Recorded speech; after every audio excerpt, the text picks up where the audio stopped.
Bienvenue. Aujourd'hui, on explore les idées assez débattues de Shlomo Sand à partir de son livre Comment le peuple juif fut inventé. Oui, On va se pencher sur une question un peu déstabilisante, cette idée d'un peuple juif uni par une seule origine, un exil commun. Est-ce que c'est une construction? On s'appuie sur des passages du livre qui revisitent le récit historique. c'est ça. Le récit habituel, c'est celui d'un peuple chassé de Judée par les Romains en 70 après Jésus-Christ et qui aurait erré pendant des siècles. Hmm. Sand, lui, il propose une lecture différente. Il se base sur une analyse, disons, critique des sources anciennes, de l'archéologie aussi. Il ne nie pas l'existence du peuple juif, on est d'accord? Non, non, pas du tout. Mais il questionne la façon dont l'histoire a été racontée, surtout autour de cet événement fondateur supposé, l'exil. D'accord. Alors, commençons par ça, justement. L'exil après la destruction du temple à Jérusalem. L'image qu'on a souvent, c'est une expulsion en masse, non? Voilà, une déportation de tout un peuple. C'est ça. Et c'est là que Sand frappe fort. Son premier point, c'est qu'il n'y aurait en fait aucune preuve historique solide ni archéologique d'une telle expulsion massive, décidée et organisée par Rome. Ah oui, pourtant Flavier Joseph? Alors Joseph, oui, c'est notre source principale pour l'époque. Il donne des chiffres, c'est vrai, des chiffres énormes de morts, de prisonniers. Mais bon, les historiens aujourd'hui s'accordent plutôt pour dire que c'était souvent très exagéré, quoi. C'était un peu la norme chez les chroniqueurs antiques. Donc, pas de politique délibérée des Romains pour vider la Judée de sa population juive. C'est ça. Assez étonnant par rapport à l'idée reçue. C'est contre-intuitif, oui. D'ailleurs, Sandre rappelle que la vie juive, l'étude des textes, la culture rabbinique, tout ça a continué. Ça a même connu un certain développement en Judée après l'an 70. Ah d'accord. Le concept de galoute, l'exil, mais vu comme une catastrophe unique, une expulsion totale, ça se serait forgé plus tard. Surtout dans les écrits talmudiques, rédigés bien après et souvent loin de la Judée. Mhm. Et même après la révolte suivante, celle de Bar Kokhba, au IIe siècle, on n'a pas non plus de traces claires d'un exil généralisé. D'accord, je vois. Mais alors, si ce n'est pas un exil massif depuis la Judée, comment on explique la présence de communautés juives importantes et très anciennes, tout autour de la Méditerranée, au Moyen-Orient, et ça, bien avant 70 d'ailleurs? Et voilà, c'est le deuxième point majeur chez Sand. Le rôle crucial et, selon lui, souvent sous-estimé du prosélytisme, des conversions. Ah, Pour lui, l'expansion du judaïsme, c'est pas tant une question d'émigration massive depuis la Judée, c'est plutôt un judaïsme qui était attractif, qui recrutait activement des convertis dans ce monde hellénistique, puis romain. il parle de conversion volontaire, mais aussi de conversion forcée, c'est ça? Je crois me souvenir qu'il mentionne les Hasmonéens. Exactement. Les Hasmonéens, cette dynastie juive qui a régné en Judée après les Maccabées, ils ont converti par la force des peuples voisins, oui.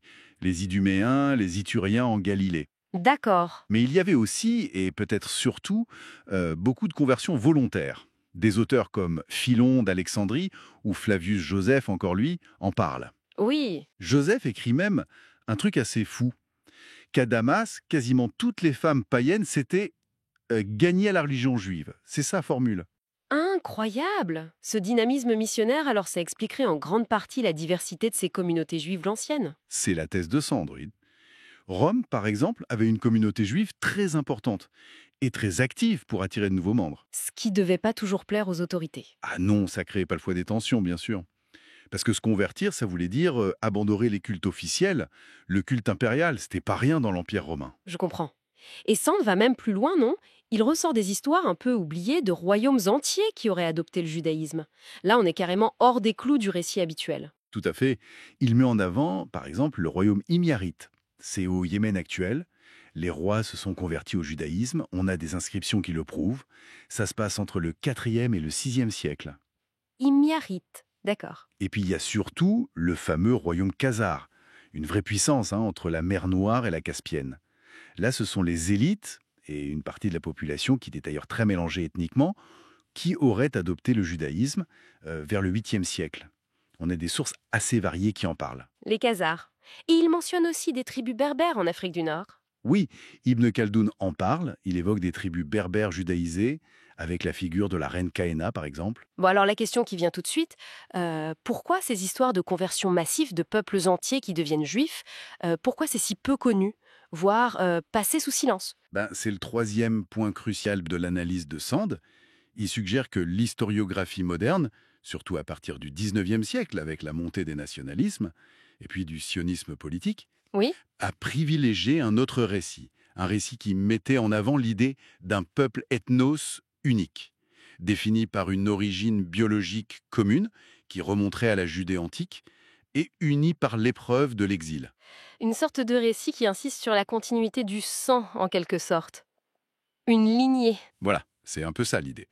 Et dans cette perspective nationaliste, admettre des conversions massives, surtout de peuples considérés comme non sémitiques, comme les Khazars, qui étaient un peuple turcique, ou les Berbères, Ça brouillait l'image. ça brouillait l'image. Exactement. Ça complexifiait cette idée d'une nation basée sur une origine ethnique unique et ininterrompue depuis Abraham. Une conception de la nation, d'ailleurs, que des penseurs comme Ernest Renan critiquaient déjà au XIXe.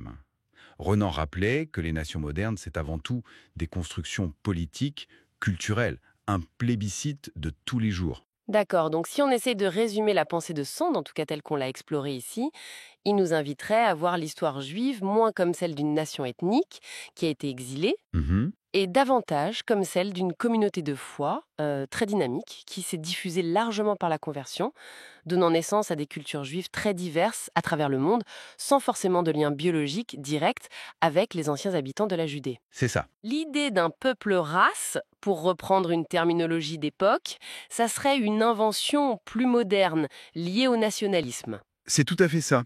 Alors, qu'on soit d'accord ou pas avec ces conclusions finales, sa relecture a le mérite de forcer à s'interroger sur la façon dont on écrit l'histoire déjà, Oui, sur comment les identités collectives se fabriquent, comment la mémoire choisit ce qu'elle garde et ce qu'elle oublie parfois, pour construire un récit qui fait sens, un récit national cohérent. Et ça dépasse largement le seul cas du judaïsme, bien sûr. c'est une réflexion plus générale sur histoire et mémoire. Une dernière idée à laisser aux auditeurs pour réfléchir? Peut-être juste ceci. Quelle est la part disons, de récit fondateur, peut-être un peu mythique, et quelle est la part d'histoire factuelle, vérifiable, dans notre propre sentiment d'appartenance, peu importe notre communauté d'ailleurs. Et comment est-ce que ces deux parts dialoguent en nous? Voilà, une question à laisser peut-être mûrir.